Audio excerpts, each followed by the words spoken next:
Olá, pessoal. Boa noite. Olha quem chegou. Façam festa, por favor.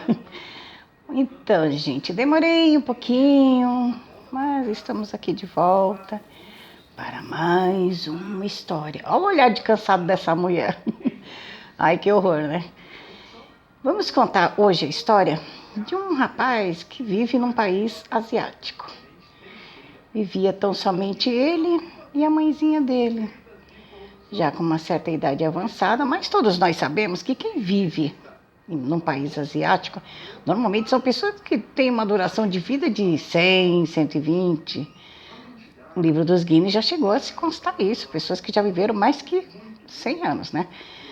E era ele, a mãe dele tinha lá seus 80 e poucos aninhos, e a rotina dele era casa, trabalho, faculdade, e sempre quando chegava, encontrava aquele sorrisinho cheio de rugas, que ele amava demais, né? E ele era feliz até então. Não tinha muito o que fazer da vida, né? A vida dele era essa rotina. E lá fora o pessoal trabalha, que é uma coisa de doido, né? Nada a ver com brasileiro que vive mais de férias, assim, feriados, do que trabalhar. Tudo bem, vamos parar de meter o pau na vida dos outros, né? E lá ele vivia nessa casinha dele, ele, a mãe dele, e ele, e assim ia. Surge sempre na vida da gente, tem aqueles amigos carne de pescoço que começaram a incentivar ele. Poxa, você não tem tempo para nada. Fim de semana você poderia estar aproveitando um pouquinho mais. Por que você não coloca sua mãe num recanto, sabe, numa casinha de repouso? Lá ela vai ter várias pessoas da idade dela para estarem com ela. Você vai ter mais tranquilidade para tanto. E ele parando, pensando, refletindo, será? Acabou tirando o fim de semana e foi revisitar um desses repousos, casa de repouso. Olhou, visitou, viu que poderia ser, né? De repente poderia dar certo. Encontrou várias pessoas lá com a mesma faixa de idade dela, outros até um pouquinho mais. Se bem que percebeu que aquelas pessoas já não tinham, sabe, um sorriso, não tinha uma certa alegria. Bom, talvez ela se acostumasse. E assim ele voltou até em casa e comentou com a mãe, né, que iria estar fazendo isso, pondo ela numa casa de repouso, onde ela estaria convivendo com pessoas na idade dela. A partir desse dia, a mãe dele já não tinha mais aquela alegria que ele via antes no rosto dela. Ele até entendeu, né, de repente, mas ela vai se acostumar. E quando chegou o outro fim de semana, na data marcada, ele acordou e quando acordou já encontrou ela lá de malinha pronta. Ela não quis levar nada, apenas as roupinhas dela.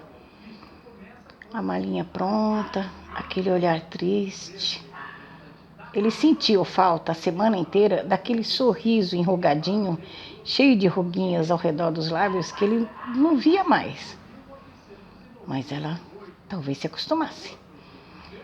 E assim foi, entraram dentro do carro.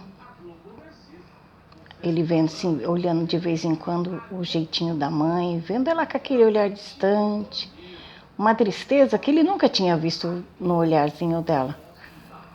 Chegaram no local, ele foi abrir a porta para poder pegar a mala dela. Ela levantou, saiu do carro, pegou a malinha dela e saiu andando. Ele foi, pegou ela, deu um abraço nela. Ela não retribuiu o abraço, chorando por dentro. Ele percebeu que ela chorava por dentro. Aí ela, de cabeça baixa, virou as costas. Então, aí sim, ela começou a chorar. Mas chorou calada para que ele não visse. Ele vendo ela andando, aí ele olhou assim para os lados e viu aquele monte de gente triste. Na hora bateu um desespero, ele pensou, ela vai ser mais uma a entrar triste aí dentro. Vai ser mais uma pessoa triste nesse local. Aí, de repente, do nada, começou a bater vários flashes na cabeça dele. Ele lembrando do sorrisinho dela enrugadinho quando ele chegava em casa, lembrava da alegria dela para cada momento bonito da vida dele. E ele olhou aquilo, e vendo ela partir, o coração deu um enxame, uma agonia. Na hora ele gritou desesperado pela mãe. Mãe, ela parou com a malinha na mão. Ele correu até o encontro dela.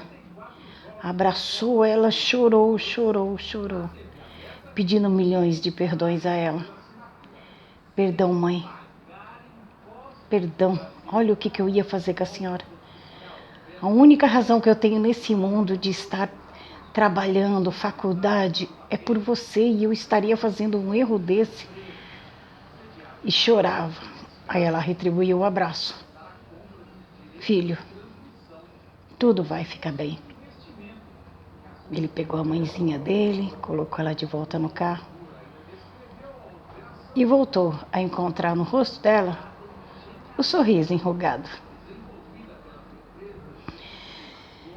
Gente, o moral dessa história é que às vezes a gente pensa que tem amigos, mas amigos para lhe dar esse tipo de conselho, de pegar aquelas criaturinhas que eu acho tão fofa, pensa numa coisa que eu acho linda, que eu até choro de vontade de abraçar, de agarrar, é ver gente velhinha. Nossa, como eu amo gente velha, vocês não têm ideia. Ai, aquelas coisinhas pequenininhas que dá vontade de catar no colo e sapecar. Ai, que delícia. Agora, encontrar um tipo desses aí que vá te dar conselho desse tipo, sempre vai haver. A gente vive cercado de gente meia cara. Então, gente, o que a gente tem que pensar é assim, família, mãe da gente é coisa tão adocicada que a gente, sabe, não dá gosto de parar de ficar falando palavras bonitas para elas, de tão doce que essas pessoas são na vida da gente, né? É muito gostoso ter família, principalmente essas pessoas pequenininhas, enrugadinhas, lindas. O moral da história é tão somente essa, gente. A gente não tá aqui pra gente tá fazendo comercial da vida de ninguém. Mas abandonar um ser humano que te pôs no mundo, que te fez feliz a vida inteira, que foi rude quando foi necessário, que te deu aquelas broncas quando também era necessário. Que hoje você é uma pessoa adulta, educada, sabe viver ao mundo porque você levou correções não só da vida, mas dessas pessoas pequenininhas. Aprenda a valorizar aquele que um dia te deu aquela famosa surra que foi necessário. Essas pessoas têm um valor imenso na sua vida. E foi graças a elas que você ganhou hoje e talvez vai ganhar durante muito tempo um sorriso enrugado. Boa noite, meus queridos. Fiquem todos com Deus. Fé em Deus. Muitas coisas boas ainda vão acontecer. Beijos e fui!